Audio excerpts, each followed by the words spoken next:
ouvinte do programa Gente que Fala, muito boa tarde para todo mundo. 12:01, seja bem-vindo. Eu sou o Mauro Friesman. Nós estamos no ar na Rádio Trianon AM 740 de São Paulo e Rádio Universal AM 810 em Santos. Você vem com a gente nas redes sociais, no Instagram e também no Facebook, nos acompanhando por imagens. Curta as nossas páginas, ouça os nossos podcasts no Spotify e acesse o nosso blog, é o gentequefala.com.br. Participe fazendo perguntas aos nossos convidados.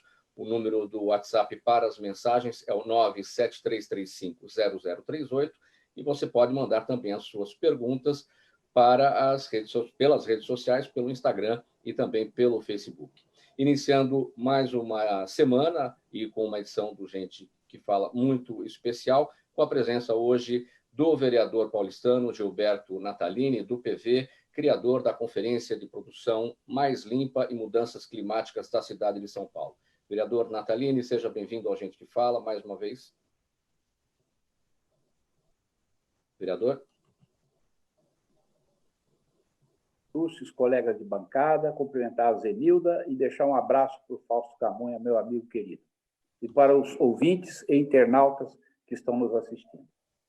Muito obrigado pela presença conosco aqui nessa sala de videoconferência, nesta edição do Gente que Fala. Também com a gente a vereadora paulistana Sandra Tadeu, do DEM, presidente da CPI da Violência contra a Mulher da Câmara Municipal de São Paulo. Seja bem-vinda, vereadora Sandra. Boa tarde aí ao Mauro, ao meu colega Gilberto Natalini, a Zenilda, também ao Paulo, que está hoje nesse debate. É um prazer estar com vocês e a todos que nos estão ouvindo aqui pela Rádio Trianon. Muito obrigado. E também com a gente o Paulo Miguel Júnior, advogado, empresário. Paulo Miguel Júnior é diretor do Grupo Paluana, presidente do Conselho da Associação Brasileira das Locadoras de Automóveis. Paulo Miguel, bem-vindo ao Gente que Fala. Boa tarde, Mauro, aos ouvintes, vereadora, vereador. É um prazer estar aqui com vocês para poder contribuir um pouco nos debates. E sempre lembrando que nós estamos transmitindo o programa Gente que Fala por meio de uma sala de videoconferência e não nos estúdios da Rádio Trianon, em razão da necessidade do isolamento social preconizado pela Organização Mundial da Saúde e também pelo Ministério da Saúde do Brasil. Bom, pessoal, vamos falar de Covid-19, é o tema do momento, é o primeiro assunto aqui do programa Gente que Fala de hoje. O Brasil tem, neste instante, 101.147 casos confirmados de Covid-19 e 7.025 mortes em razão da doença, de acordo com os dados do Ministério da Saúde. Os números tornam o país o 9º do mundo em número de casos e o 7º em mortalidade. Nos organismos internacionais, o temor é de que a epidemia, ou a pandemia, saia do controle no país devido ao baixo número de testes, à subnotificação, às atitudes negacionistas e também ao clima político cada vez mais tenso. Vereador Gilberto Natalini, eu começo com o senhor, pegando esse último ponto aqui, o clima político cada vez mais tenso. A gente vai perder para essa situação do clima político? Olha, está atrapalhando muito esse clima político, essa disputa, em particular entre o governo federal, o presidente da República, versus, vamos dizer assim, governadores e prefeitos, não é? E por quê? Porque o presidente insiste em abrir completamente o isolamento social, ele acha que a economia do Brasil não pode sofrer por conta da pandemia, pessoalmente, ele tem ido demonstrar que ele é contra o isolamento, ele tem ido em aglomerações, ele tem feito provocações, ele tem convocado, participado de passeatas e de atos. Isso é muito ruim para nós. Eu acho que o país não merecia isso. O Brasil não merecia isso. A doença é séria, é grave, mata, não é? Tira as pessoas de circulação, as pessoas... Quem tem a parte mais grave da doença fica numa UTI entubado, como várias pessoas ficaram, gente conhecida nossa, inclusive médicos que sofreram muito, né? Conseguiram sobreviver, mas um sofrimento muito grande. Então, esse clima, ele é tudo que a gente não queria e não precisava. Tudo que nós não queríamos do Brasil era que acontecesse isso. Se a gente tiver o governo federal, os governos de estado, municípios e a sociedade como um todo unidos, já é difícil. Agora, nessa divisão, nessa disputa, só quem vai ganhar com isso é o coronavírus, né? Nós vamos perder.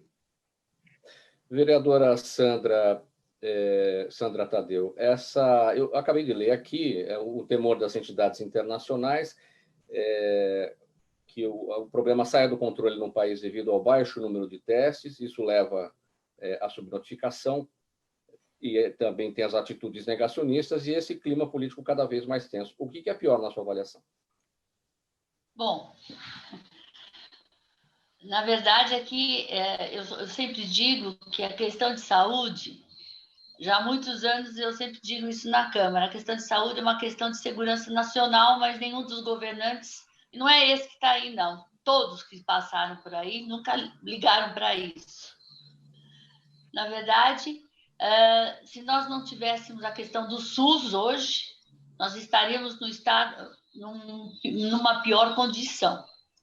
Mas, infelizmente, é o que acontece. Nós não temos um governo que fala uma única linguagem.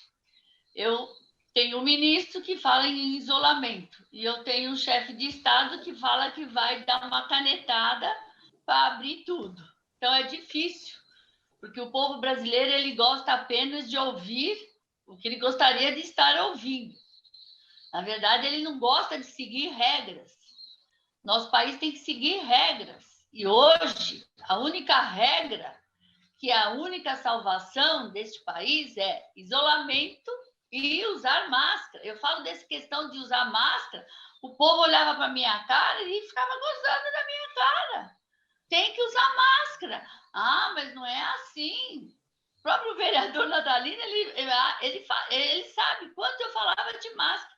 Eu ia de máscara na Câmara, a turma falava, mas vereadora, não é tanto assim. O vírus não fica no ar. Eu falo, mas se os outros países estão usando máscara, tem que usar máscara. Nós, quando começou na China, nós já devíamos ter feito bloqueio aqui nos aeroportos. Não, mas tem carnaval, vamos deixar o povo vir no carnaval. Os nossos governantes, eles não medem. Eles querem só que as coisas aconteçam.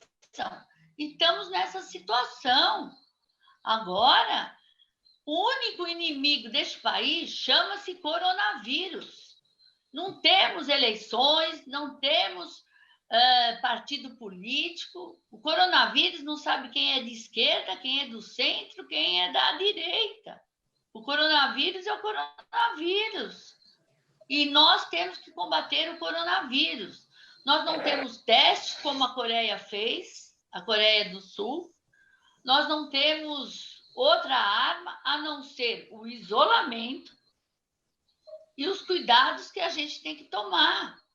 Se nós não fizermos isso, nós estaremos numa situação muito difícil, porque nós não entramos ainda naquele inverno mais rigoroso, que nós já temos aqueles problemas, dos problemas que a gente já tem, dos problemas respiratórios, que a nossa comunidade já sofre, principalmente os mais pobres, os da periferia, as nossas UTIs já ficam cheias nas questões das pneumonias, das gripes, sem o coronavírus. Você imagine com esse coronavírus. Então, é muito triste isso. Um fala A, o outro fala B. Então, eu acho que isso é uma vergonha para nós brasileiros. Eu estou muito triste, eu fico muito triste com esse país, porque nós temos tudo para dar certo, mas cada um que entra lá é pior do que aquele que saiu. Paulo Miguel, eu tenho feito a seguinte pergunta para os participantes do programa Gente que Fala, autoridades que já responderam, de diversas áreas, médicos, o vereador Natalino pode falar em seguida, e também é médico, mas eu quero a sua opinião como empresário. Nós temos duas situações. De um lado, as vidas que precisam ser preservadas, todo mundo sabe disso, que sem vidas não há economia, mas a gente tem também o outro lado, que é para observar, que é o lado da economia. Existe um ponto de equilíbrio onde a gente possa atender das duas maneiras, porque a base dessa grande discussão política que está acontecendo é por conta desses dois lados. A gente pega de um jeito ou pega do outro. Então, a base da crise política está aí, reside aí. Eu vejo que, na minha opinião, precisa ter um maior equilíbrio entre saúde e economia, né? Eu acho que hoje está comprovado que a melhor saída atualmente é o isolamento, tá? O afastamento das pessoas. Então, hoje a gente vive numa incerteza jurídica entre União, estados e municípios, nessa briga política que existe, alguns olhando para o lado da economia, outro olhando para o lado da saúde, e ninguém olhando as duas vertentes juntas, conseguindo equilibrar as duas vertentes, né? E eu falo isso até pelo segmento que eu represento. Nós atuamos com locação de veículo. Locação de veículo nós entendemos como uma atividade essencial, porque fornecemos veículos para hospitais, laboratórios, órgãos públicos, e nesse momento, se a gente tiver toda a atividade fechada, a gente tem o problema de a complementação de frota que esses órgãos ou esses entes precisam, nós não vamos poder fornecer. E além do transporte individual de pessoas, de aplicativos, que nós somos os maiores fornecedores de carro para esses aplicativos. Então, o que a gente busca é tentar um equilíbrio entre a atividade econômica e saúde, né? Entendemos que temos que preservar a saúde, tanto que o nosso setor, a maioria das pessoas que podem, estão trabalhando em home office, né? As empresas estão fechadas, em alguns estados onde é possível trabalho, estão trabalhando com quadro reduzido e com todas as normas de proteção implantadas, mas precisa ter um equilíbrio. E a gente gostaria muito que houvesse um entendimento entre estados e municípios para que isso se desse de uma forma mais tranquila para toda a população, que hoje tem os negacionistas, tem os que defendem muito o isolamento, mas não tem ninguém para fazer um meio termo entre eles. Achar uma saída negociada entre eles para uma situação mais tranquila. Vereador Natalini, o senhor quer falar a respeito desse ponto de equilíbrio? Inclusive, era o que se esperava também com a chegada do novo ministro da Saúde, o Dr. Nelson Teich.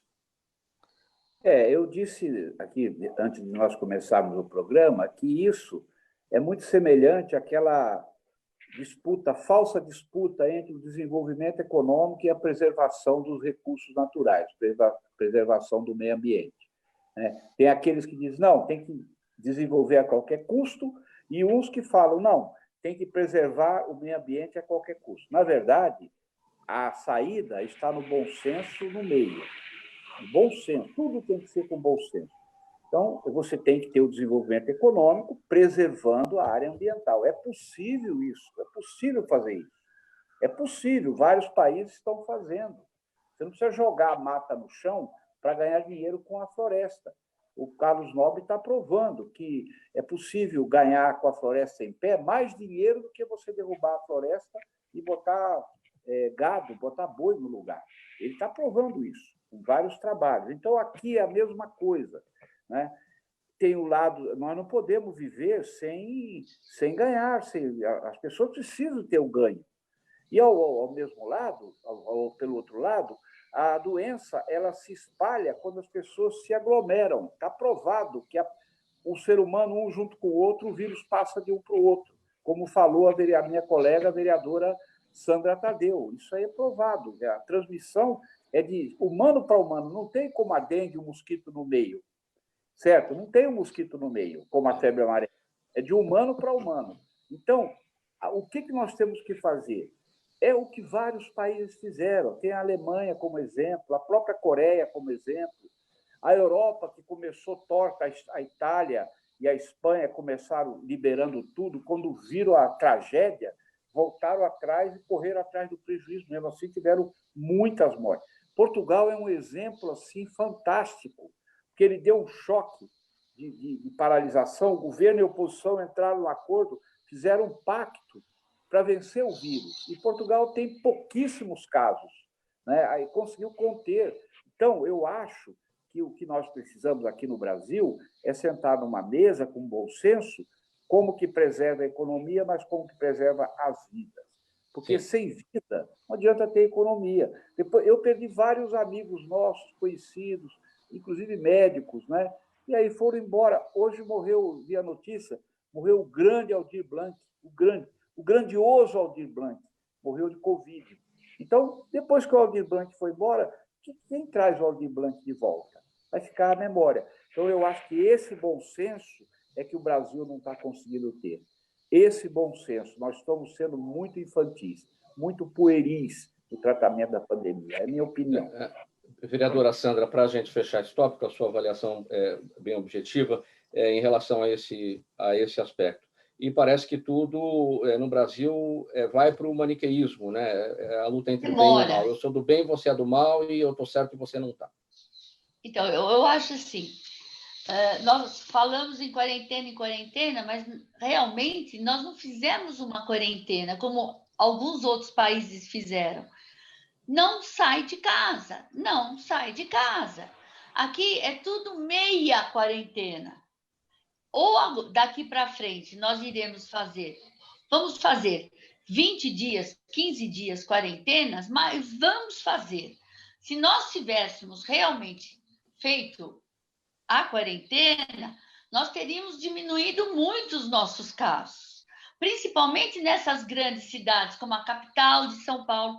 No início, nós fizemos e tivemos uma grande diminuição, coisa que agora está aumentando.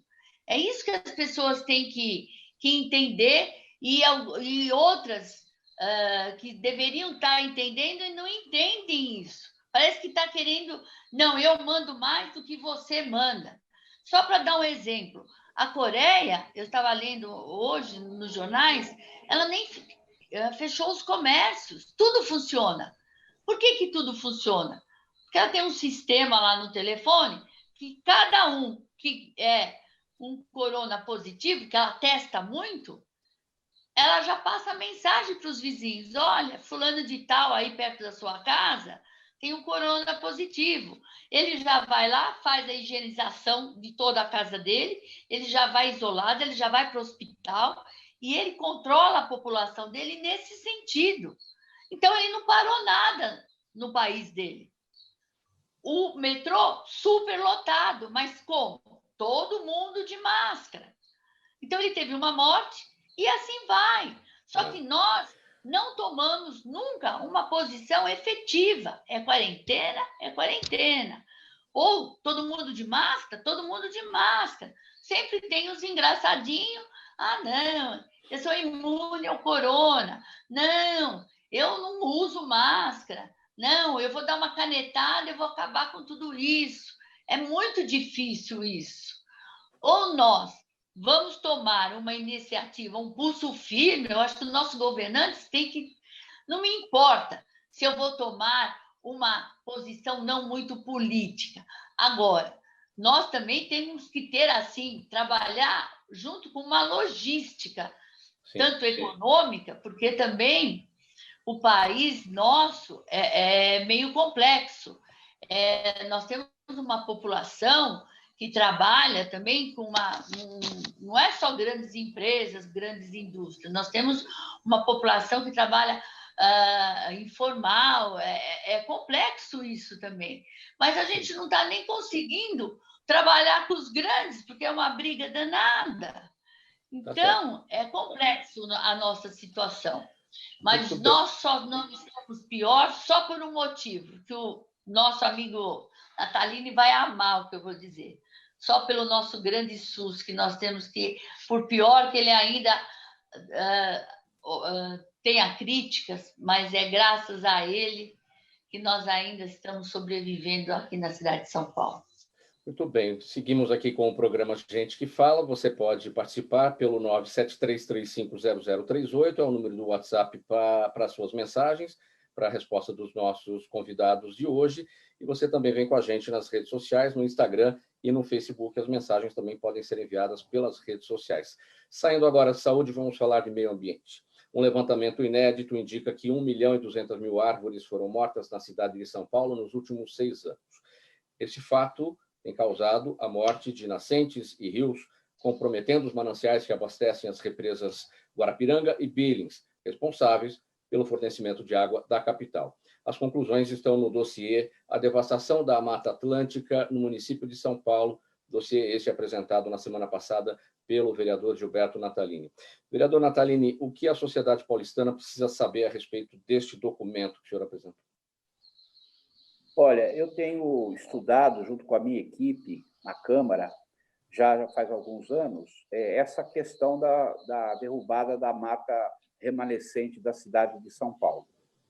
E o que nós estamos constatando, eu lancei o primeiro dossiê em agosto do ano passado, e agora nós lançamos a segunda edição. Eu vou mostrar aqui para você, está aqui na minha mão, a segunda edição do dossiê. Né? Tudo dobrou entre a primeira e a segunda edição. Na primeira edição eram 90 áreas, agora são mais de 160 áreas. Na primeira edição era 500.000 árvores, agora é 1.200.000 árvores. Na primeira edição, as pessoas que estão derrubando a mata, elas iam ganhar, com os loteamentos que estão fazendo, pelo nosso cálculo, vendendo 100% dos lotes, R$1 bilhão. Na segunda edição, pelos nossos cálculos, essas mesmas pessoas vão ganhar, se venderem tudo, estão vendendo, está vendendo. R$2 bilhões vai ser a arrecadação, o ganho deles. Quem são essas pessoas? São quadrilhas, grupos criminosos organizados nos bairros de São Paulo, Zona Sul, Zona Leste, Zona Norte e Zona Oeste. Mas na Zona Sul, em particular, na beira das represas Guarapiranga e Billings, nas áreas de produção de água.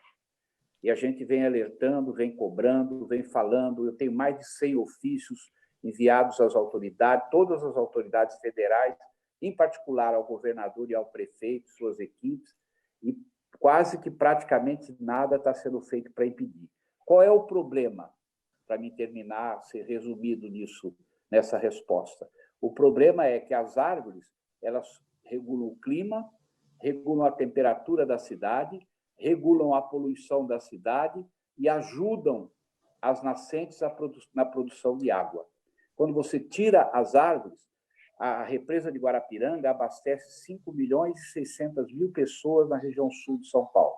Se você tirar, como estão tirando as árvores, você pode ter o assoreamento de todas as nascentes, ou de grande parte delas, e você não ter provimento de água para a represa. Você imagina, daqui a alguns anos, secadas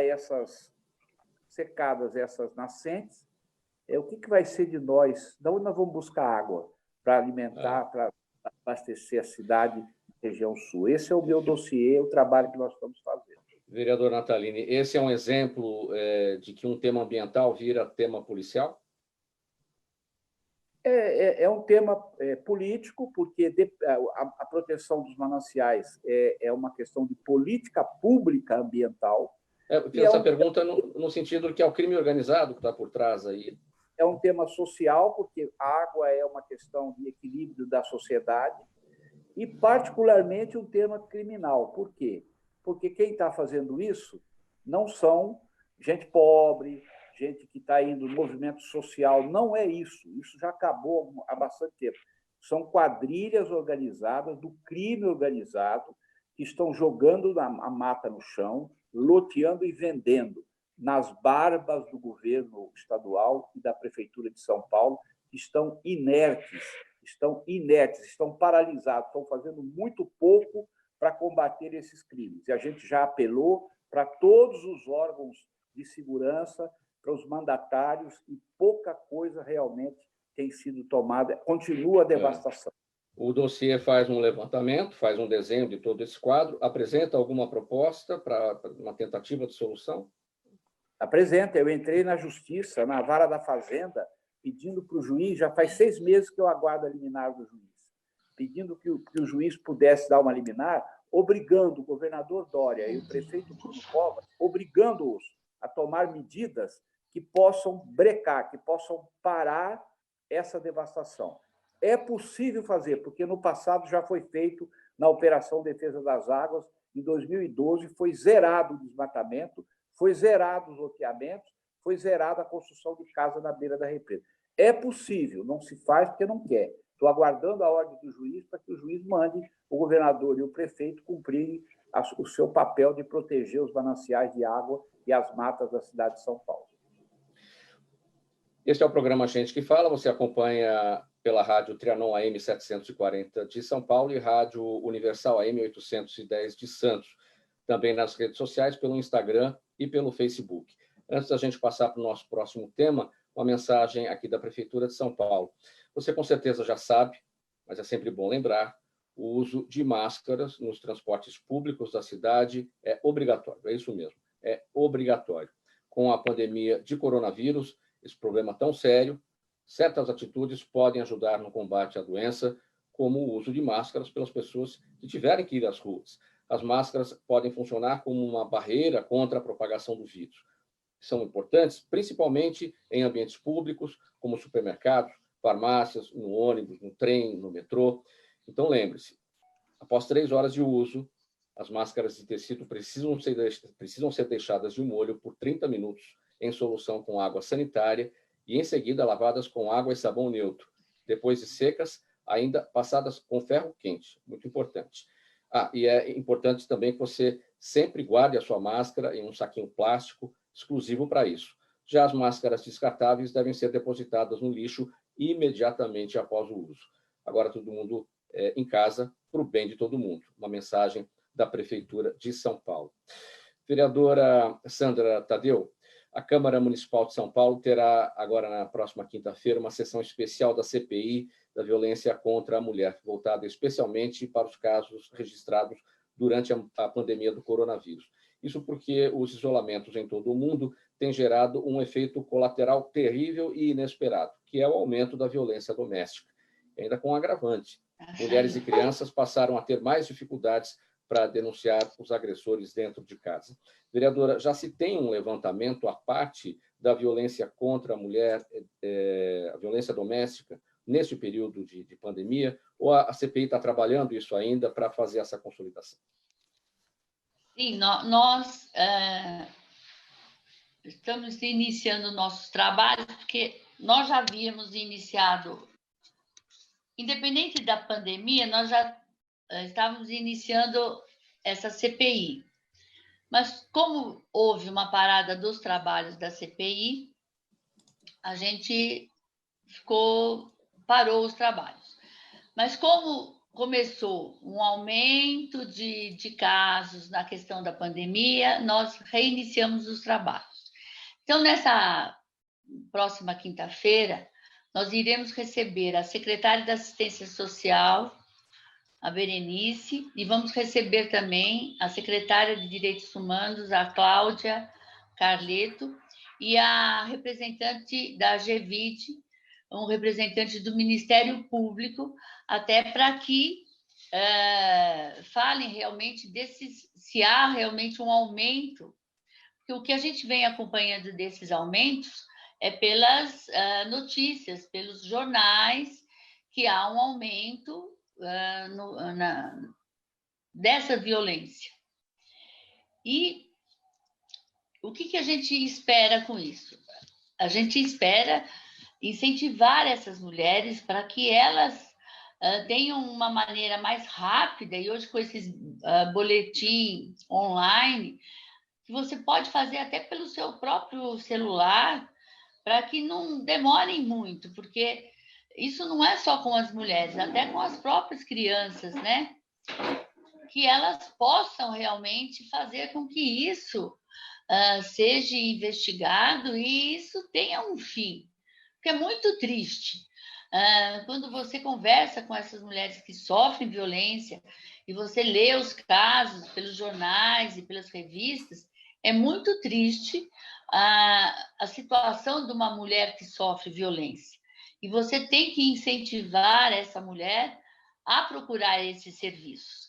E esse nosso trabalho vai ser fazer com que nós iremos fazer essas visitas nessas casas de acolhimento, tanto na questão da Casa da Mulher Brasileira, para ver se realmente os recursos estão chegando, para ver qual é a procura nessas casas, dessas casas de acolhimento, para que a gente possa estar melhorando a maior acessibilidade dessas mulheres, para que haja essa maior facilidade desses acolhimentos, tanto para essas mulheres quanto para os seus filhos, para que a gente dê um basta a isso.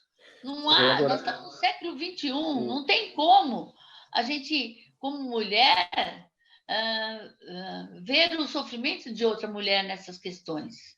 Vereadora, o que essa sessão especial da CPI da violência contra a mulher, na quinta-feira, vai trazer de novidade? Aliás, essa sessão vai ser feita como? É virtual também, né?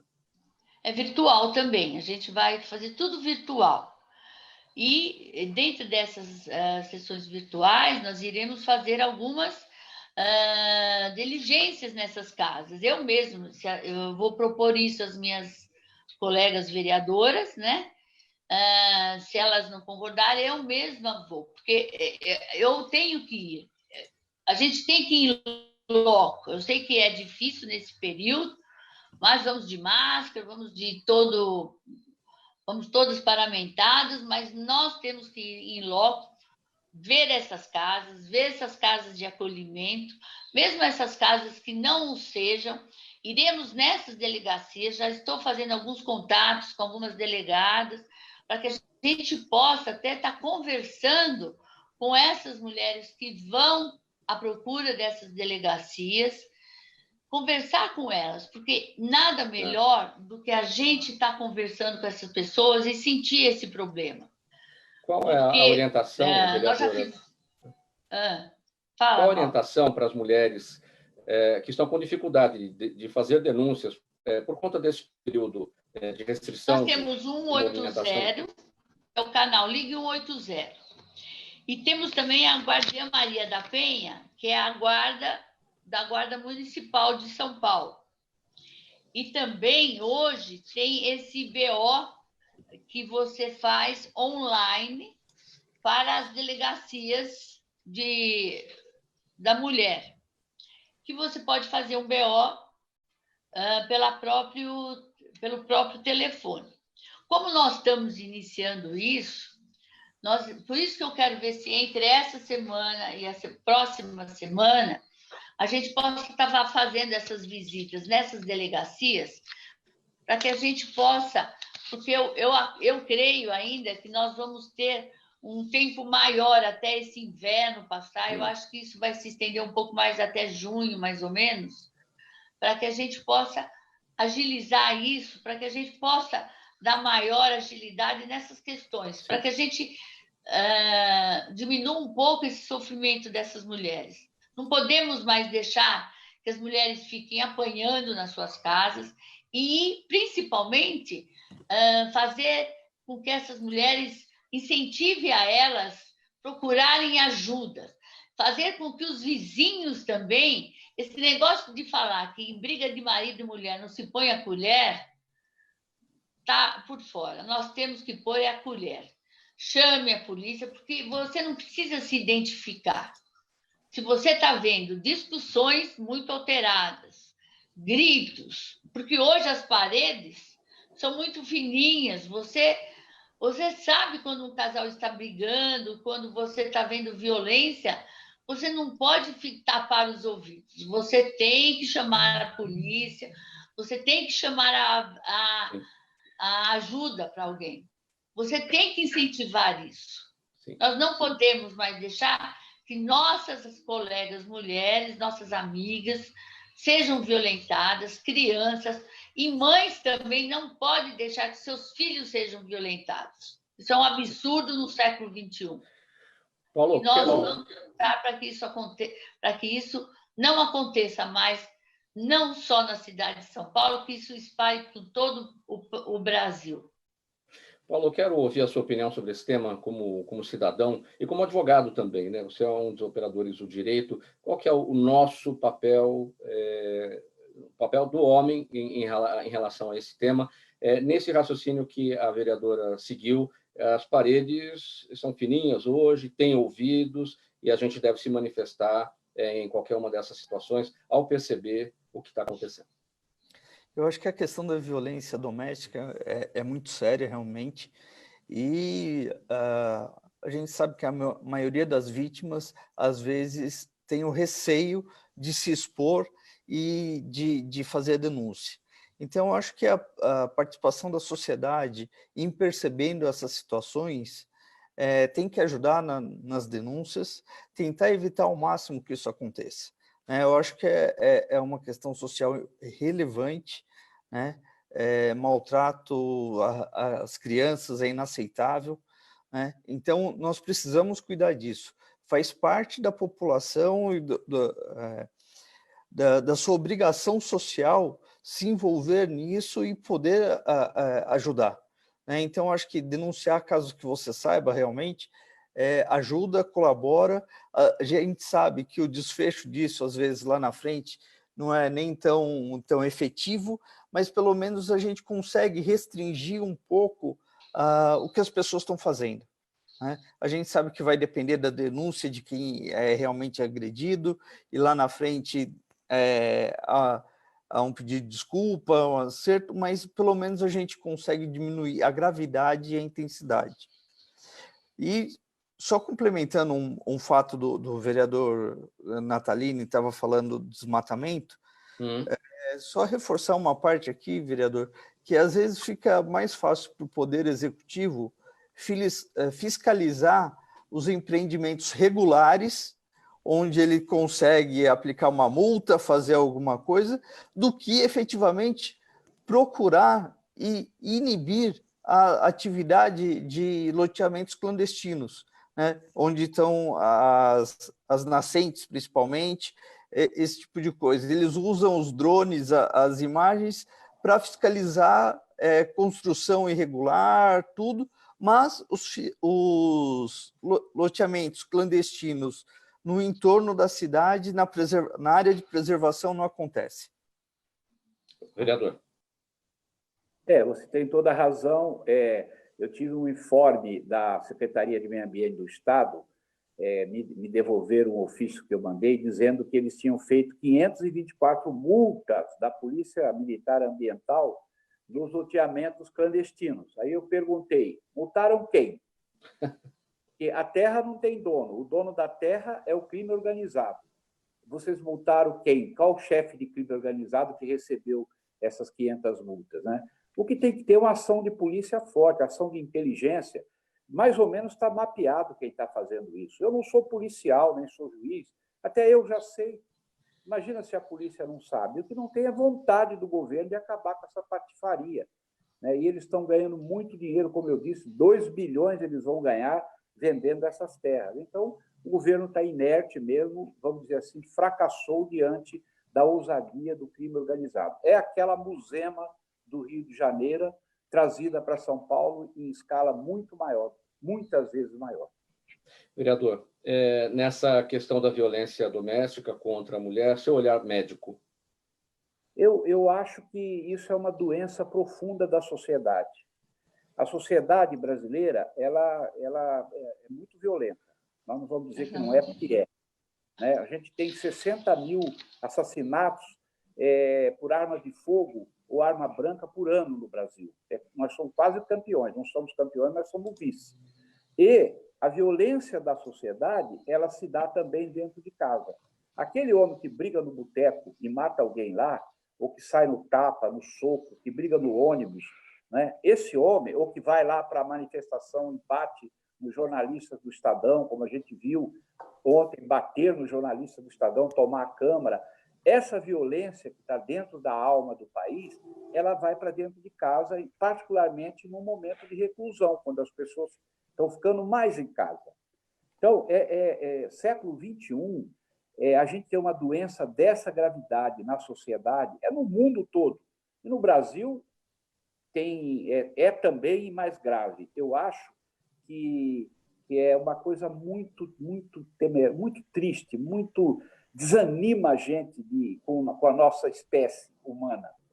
Mas agravado pelo álcool, agravado pela droga, agravado pela ignorância, agravado pela miséria.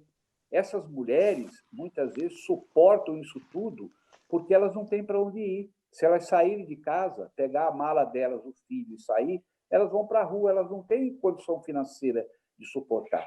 A coisa é tão feia, Mauro, que eu, alguns anos atrás, aprovei uma lei na Câmara que foi aprovada e acho que o Hospital Tatuapé está pondo para agir, que é a cirurgia plástica reparadora em mulheres vítimas de violência. Tamanho número de sequelas. E a vereadora Sandra Tadeu, que é médica como eu, né, entende bem, muito sensível, e é mulher também, é uma lutadora da causa, eu acho que ela vai conduzir esses trabalhos nessa CPI, de forma a gente conseguir alguns resultados para não acabar, ela mesmo disse, acabar é difícil, mas diminuir os casos. Eu acredito no trabalho dela, das vereadoras médicas, das vereadoras que também não são médicas, que estão na CPI, a gente precisa ajudar. Agora, é uma doença social, uma doença gravíssima que a nossa sociedade tem em pleno século XXI, como disse a vereadora Sandra Tadeu. Muito bem, mais um tema agora aqui nesta edição do programa Gente que Fala, que é o seguinte: a ABLA, Associação Brasileira das Locadoras de Automóveis, protocolou no Supremo Tribunal Federal uma arguição para contestar normas por todo o país contra o fluxo de pessoas. A associação entende que, se por um lado são legítimas as restrições em proteção à saúde e à vida, por outro, elas exigem ressalvas a serviços essenciais que devem incluir os táxis e carros por aplicativo. Com redução de até 80% na procura pelos serviços, a maioria dos motoristas não consegue arcar com suas despesas. Paulo Miguel Júnior, a gente já sabe que na quarta-feira passada, dia 29, no Diário Oficial da União, as locadoras de automóveis foram incluídas como serviços essenciais. Foi o resultado dessa arguição? Não, Mauro, isso daí foi o resultado de um pedido feito em 23 de março para a Presidência da República, para que considerasse a atividade de locação de veículo como uma atividade essencial. Nesse meio tempo, nós também fizemos a DPF, mas com o resultado negativo da DPF, nós realmente entendemos que, pelas decisões do Supremo, existiria autonomia para os estados e municípios quanto à determinação do regramento quanto ao isolamento e às atividades. Então, o Supremo não poderia conceder aquela DPF, mas a gente vem trabalhando com os estados e municípios, explicando a situação efetiva do setor de locação de veículos, não só como uma atividade comercial, mas como uma atividade essencial para que a gente possa continuar fornecendo veículos para hospitais, laboratórios, órgãos públicos que locam os veículos e que a gente precisa não só locar, como dar atendimento para eles nesse momento. Serviço de manutenção, toda essa parte a gente precisa que continuasse funcionando. Alguns estados já reconheceram isso, é o caso de São Paulo, Sergipe, Distrito Federal, Espírito Santo, Santa Catarina, Rio Grande do Norte, que já possibilitaram o funcionamento das locadoras.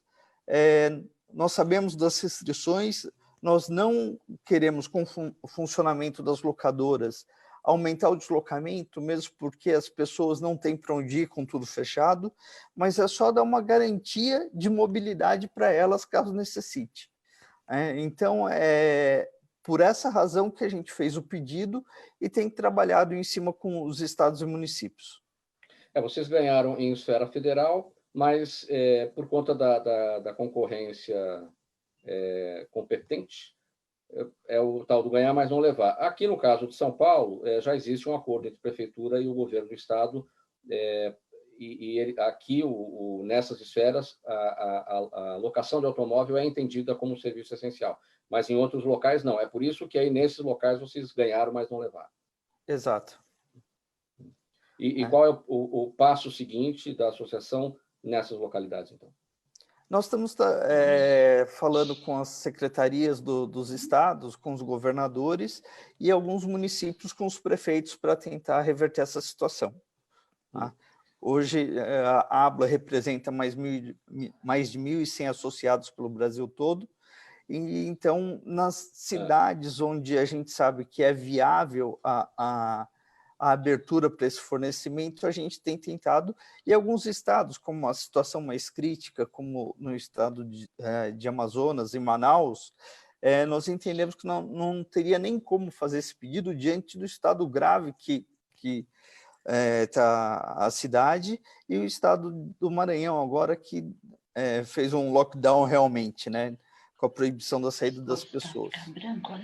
Então, a gente vem trabalhando, explicando o que é o serviço de locação, que não é só aquela locação para quem está passeando, quem está numa viagem, mas sim o serviço de mobilidade hoje instalado em todos os municípios. Já Paulo faz Miguel. parte... Oi. Quais são as orientações para as empresas de locação de automóveis em relação à higienização dos carros por conta da Covid? Como é que tem funcionado isso para garantir que aquela pessoa que vai alugar aquele carro esteja protegida? A questão de limpeza dos veículos, são aplicados os produtos necessários em toda a área de maior contato do veículo, né? Então, bancos, portas, painel, volante, câmbio, freio de mão, toda essa parte interna do veículo é feita uma limpeza mais detalhada com os produtos de higiene. Todos os funcionários das locadoras trabalham de máscara e luva para receber os carros ou para entregar os carros. Existe todo um protocolo, vamos dizer assim, para funcionamento das locadoras durante esse período. Sim. Seu entendimento, vereador, sobre essa possibilidade agora, já real, concreta, do serviço essencial para as empresas locadoras de automóveis? Vereador, nos ouve? Desculpa, eu Sim, apremi do som. Não tem problema, eu repito a pergunta. A sua avaliação sobre essa situação agora real e concreta, considerando as locadoras de automóveis como serviço essencial. Eu acho que tem alguns serviços que não têm que ser mantidos, né? O serviço de saúde, obviamente, né? Lógico, medicamentos, farmácias, transporte público, a segurança pública. E o transporte, ele obrigatoriamente, porque tem um número de pessoas que precisam se transportar. E no caso particular do Paulo Miguel, o que acontece? Eles alugam carros para o próprio serviço público.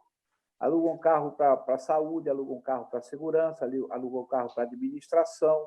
Então, se os serviços públicos precisam dos carros, e também determinados serviços privados, hospitais privados que cuidam das pessoas, enfim, é uma questão de lógica. Eles estão dentro daqueles serviços que são essenciais e que precisam ser flexibilizados para que a sociedade continue funcionando. Limpeza pública é uma coisa também que é muito necessária. Eu acho que ele tem razão e o certo seria todos fazerem como São Paulo fez, tanto o Estado como o município, e outros estados e outros municípios.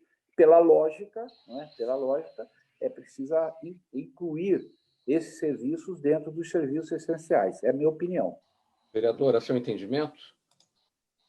Então, eu também concordo com o vereador Natalini, porque se em São Paulo eles já estão incluídos como serviços essenciais, porque eles já trabalham dentro dos serviços públicos.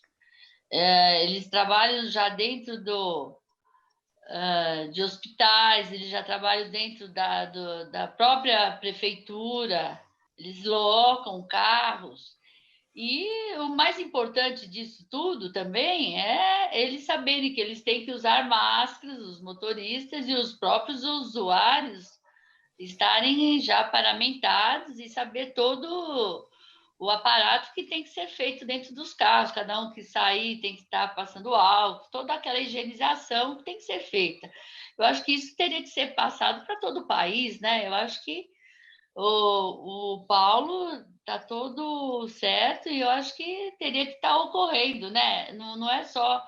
Eu acho que São Paulo, eu digo que sempre a Câmara Municipal ela serve como exemplo para todo o país. Então, eu acho que São Paulo, como normativa, né, Paulo? Ele serve para todo o país. Eu acho que a ABLA tem que estar lutando para que isso aconteça. Já tem São Paulo como exemplo, né? Eu também concordo plenamente. Isso, ele já presta um serviço essencial para a cidade de São Paulo. Sim. Pessoal, temos perguntas agora do público do programa Gente que Fala. Paulo Miguel, o Renato está em São Roque. Ele pergunta o seguinte: no pós-pandemia, as pessoas irão investir mais no turismo próximo, aquele que é feito de carro, do que nas viagens de avião? Qual que é a sua expectativa? É o Renato de São Roque. A perspectiva que a gente tem é que pós-pandemia, ou logo seguindo os próximos meses, as viagens serão viagens curtas, de até 100, 150 quilômetros, preferencialmente feito de carro ou de ônibus, né? As pessoas vão evitar se deslocar muito das suas residências ou municípios, porque ainda não vai existir uma confiança plena de que não se criem novas restrições. Então, você vai estar com o risco de estar viajando longe de casa e ser pego numa restrição de circulação. Então, pós-pandemia, inicialmente, a gente acredita que tenha um aumento no volume de locação, porque as pessoas também, às vezes, vão preferir usar o transporte individual do que o transporte público para evitar a contaminação. Então, a gente vê no setor que, pós-pandemia, o número de aplicativos, de motoristas de aplicativos também suba, e a gente tem um novo tipo de usuário que nunca teve, que é querendo se proteger da contaminação. Vereadora Sandra, mais uma questão aqui, agora da Aline da Moca. Ela pergunta o seguinte: quais as condições de estágio da epidemia e quais os cuidados necessários para que as crianças possam retornar às aulas nas escolas, mesmo que no segundo semestre? Olha, os cuidados para as crianças voltarem à escola, eu não sei. Nesses países que a gente tem visto que eles já estão voltando às normativas, as escolas são as últimas que voltarão à rotina normal. Por exemplo, a Coreia é uma que ainda não planeja voltar às escolas, à vida normal. E quando voltar, ela vai ter que dar toda aquela rotina. Eu acho que elas vão ter que ir irem de máscara para as escolas. Elas vão ter que ter todo esse aparato. Se você vê algumas escolas, que eu estive vendo algumas fotos da China, todas as crianças elas têm máscaras. Se elas se alimentam, todas as... você vê lá fora, elas têm um isolamento de cada carteira, elas têm aquelas divisões assim, de acrílico, separando uma criança da outra. Então, eu não sei quais são as normativas que eles vão fazer aqui no Brasil ainda. Eu acho ainda muito cedo pensar ainda que as crianças voltarão para as escolas. Pelo que eu estou vendo de outros países, eles estão demorando ainda. As escolas são as últimas coisas que estão voltando. Sim. Então, precisamos balizar ainda os números de casos para a gente pensar isso. Não sei ainda como é que eu vou dizer para você como vamos fazer para as crianças voltarem ainda. Certamente, vereadora Sandra Tadeu, a Aline da Moca, acho que ela faz essa pergunta, juntando estágio de epidemia com a questão do retorno às aulas. é porque a senhora é sanitarista e pediatra, ela deve ter unido aí as informações sabendo da sua formação. Agora, uma pergunta minha aqui. O vereador ele tem como atuar nisso, compete ao vereador, pelo menos por alguma indicação ao executivo, indicar como isso poderia ocorrer, esse retorno às aulas? Cabe ao vereador esse papel? Sim, cabe ao vereador, a gente dá sugestões, a gente pede muitas vezes, mas muitas vezes a gente não... O vereador Natalini está aí e sabe disso. A gente reivindica, a gente faz projetos, a gente faz sugestões, mas muitas vezes nós não somos ouvidos, não é, Natalini? Então, eu acho assim, nós temos que esperar mais um pouco. Se nós iniciarmos as escolas, provavelmente será para agosto. Hoje se fala em um recesso, eles vão antecipar as férias. Eu acho que provavelmente, eu sei que escolas particulares dos meus netos voltarão em agosto. Vereador Natalini.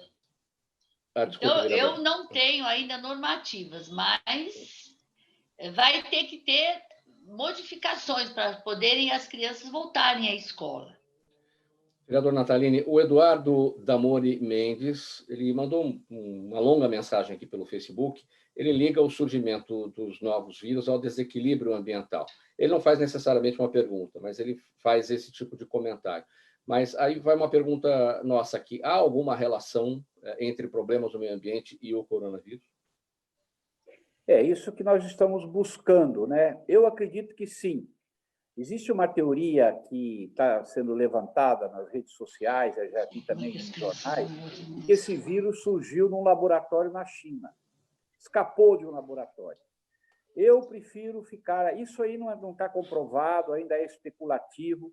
Eu prefiro ficar com aquela vertente de que todo o agravo ambiental que está existindo no mundo, por exemplo, o ebola, veio de um agravo ambiental, de um desmatamento numa área que o vírus vivia lá quietinho e que acabou esparramando o vírus para o mundo inteiro. A mesma coisa nós temos com a febre amarela. Na hora que você desmata, o vetor da febre amarela ele vem para a cidade. A mesma coisa nós tivemos com a dengue. Aqui em São Paulo também, o desequilíbrio entre a questão da cana, plantio de cana, né, derrubada de matas e plantio de cana, fez com que o Estado tivesse um surto enorme de leishmaniose cutânea e leishmaniose visceral também. Então, eu sou daqueles que acredita que você mexendo, a natureza ela é uma coisa só.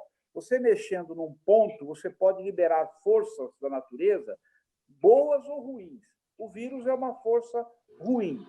Dizem os estudiosos, eu tenho lido muito, conversado muito, que embaixo do gelo da Sibéria e mesmo lá da região do Polo Norte, existem muitos micro-organismos que estão ali há muito tempo e que, na medida do degelo, eles podem se liberar e circular na humanidade. Então, eu acho que, sim, essa questão ambiental com o coronavírus, eu não quero afirmar porque a ciência ainda não bateu o martelo, mas a tendência do meu pensamento é esse.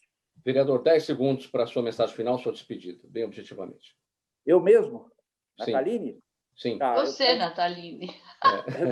Depois a vereadora e depois o Paulo. Bem rapidinho.